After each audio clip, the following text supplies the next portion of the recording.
أعوذ بالله من شرور أنفسنا ومن سيئات أعمالنا من يهد الله فلا مضل له ومن يضلل فلا هادي له والصلاة والسلام على أشرف الأنبياء والمرسلين سيدنا ونبينا وحبيب قلوبنا وطبيب نفوسنا أبي القاسم محمد وعلى أهل بيت الطيبين الطاهرين المعصومين أما بعد فقد قال الله تبارك وتعالى في القرآن المجيد والفرقان الحميد بسم الله الرحمن الرحيم قد أفلح المؤمنون الذين هم في صلاتهم خاشعون صلوات قرآن مجيد નો 23મા સૂરાનું પહેલી આયતનો તિલાવત કરવાનો શરફ હાસિલ થયું છે અને આજે તે મારી તકરીરનો ઉન્વાન છે અને તે છે ખુશુ. ઇરશાદે ઇલાહી થાય છે કે કદ અફલહલ મુમિનૂન, તે બિલીવર્સ ખરેખર તે મુમિનો સફળતા છે, કામયાબી હાસિલ કર્યા છે કે જે નમાઝની અંદર ખુશુ સ્વીકારે છે, નમાઝ ખુશુની સાથે પડતા જાય છે. ખુશુની નોંધ કુરાન મજીદની અંદર મુખ્તલિફ જગાઓ પર કરવામાં આવ્યું છે.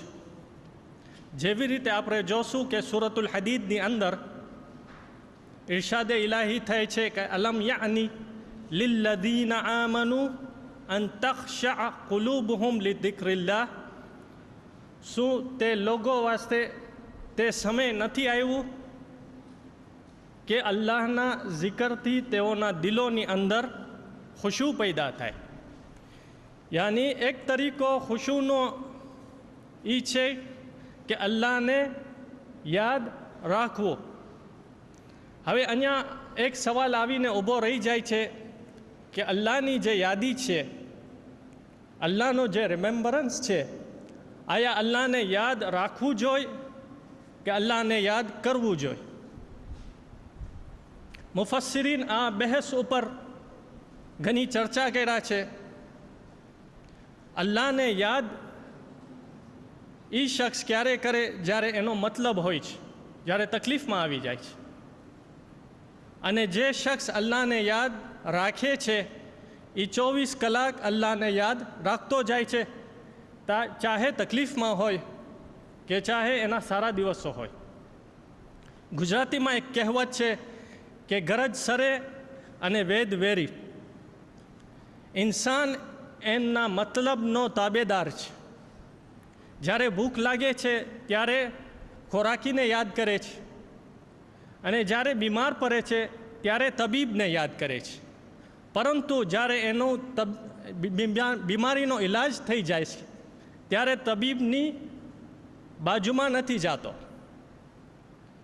એટલે અલ્લાહ સુબ્હાનહુ વ તઆલા ચાહે છે કે આપણે એમને ચાલુ યાદ કરતા જાય, અને એમને લિમિટે બતાવ્યું છે. કુરાન મજીદના 33મા સૂરાની 41મી આયતમાં ઇરશાદે ઇલાહી થાય છે કે યા અય્યુહલ્લદીના આમનુ ઉઝકુરુલ્લાહ ઝિક્રન કસીરા, એ ઈમાન લાવનારાઓ અલ્લાહને યાદ રાખો બહુ જ મોટા પ્રમાણમાં. જેટલું બને એટલું અલ્લાહને યાદ રાખતા જાઓ. ખુશુ એક એવી આંતરકાનૂન ઇનેટ હકીકત છે કે જેને સમજાવવા મુફક્કિર અને સ્કોલર્સ ઘણી કોશિશ કર્યા છે. અર્લી ઇસ્લામિક ડેવલપમેન્ટ ઓફ થોટની અંદર આ એ જમાનો હતો કે જ્યાં જમાનાની અંદર મુસલમાનો યુરોપના ગેટવે સુધી પહોંચી ગયા હતા, કે આજે પ્રેઝન્ટ ડે સ્પેન છે.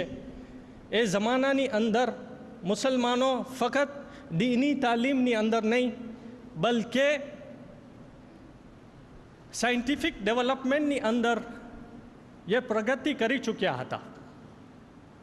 તે જમાનાની અંદર એક વેપારી હતો કે જે એમના બિઝનેસની અંદર બહુ તંગ આવી ચૂક્યો હતો. એમને થયું કે હું મશવરો લઉં, જઈને એમની શિકાયત કર્યો એક હાકીમ પાસે. હાકીમને કહે છે કે મને એવી દવા બતાડ કે જેથી કરીને મિટ્ટી જે છે, મટ્ટી છે, સોનું થઈ જાય.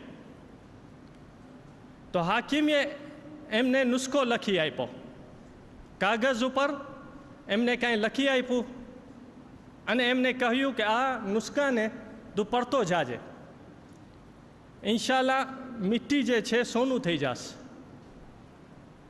તો આ વેપારીએ તે નુસ્ખાને લઈને જેબમાં નાખી લીધું અને ત્યાંથી રવાના થયો.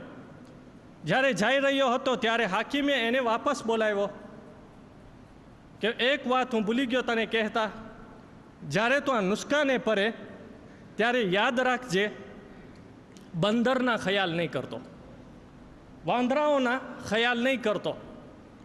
તો એમને કહ્યું વાંદરાઓના ખ્યાલ હું આમ તોર ઉપર કરતો નથી ને ઇન્શાલ્લાહ આ વર્દ પરતે આ નુસ્ખાને પરવા વખતે હું વાંદરાઓના ખ્યાલ નહીં કરું.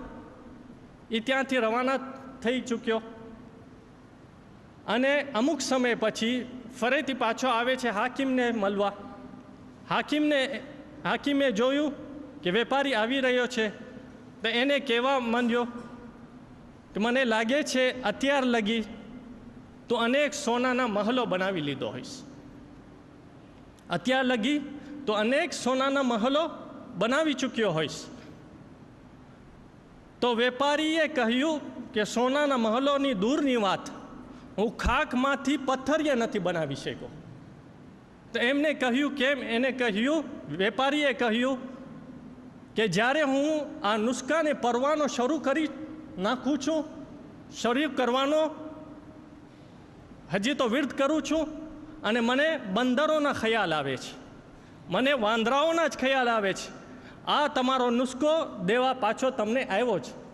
કહેવાનો મતલબ એ હતો, આ એક મેસેજ હતો એ લોકો વાસ્તે કે જે લોકો નમાઝ પડતા જાય છે પણ નમાઝની અંદર તે એસન્સ નથી હોતું, તો ધ્યાન નથી હોતું.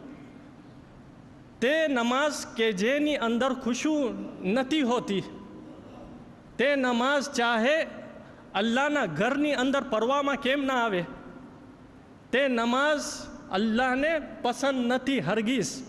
આ મારા તરફથી નથી, બલકે કુરાન મજીદની અંદર સૂરતુલ અનફાલ કુરાન મજીદનો 8મા સૂરાની 35મી આયતની અંદર અલ્લાહ સુબ્હાનહુ વ તઆલા ફરમાવે છે કે વમા કાના સલાતુહુમ ઇન્દલ બૈતિ ઇલ્લા મુકાઅન વ તસ્દિયતન.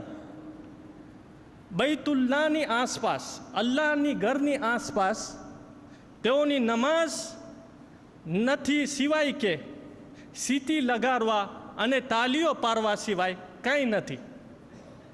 એ લોકોની અલ્લાહ સરખામણી કર્યો છે કે જે ખુશુ વિના નમાઝ પડતા જાય છે, એ લોકોની સરખામણી કર્યો છે અય્યામે જાહિલિયાની લોકોની સાથે કે જે ખાને કાબાનો તવાફ કરતા હતા, સીટી લગાડતા અને તાલીઓએ પાડતા જતા હતા.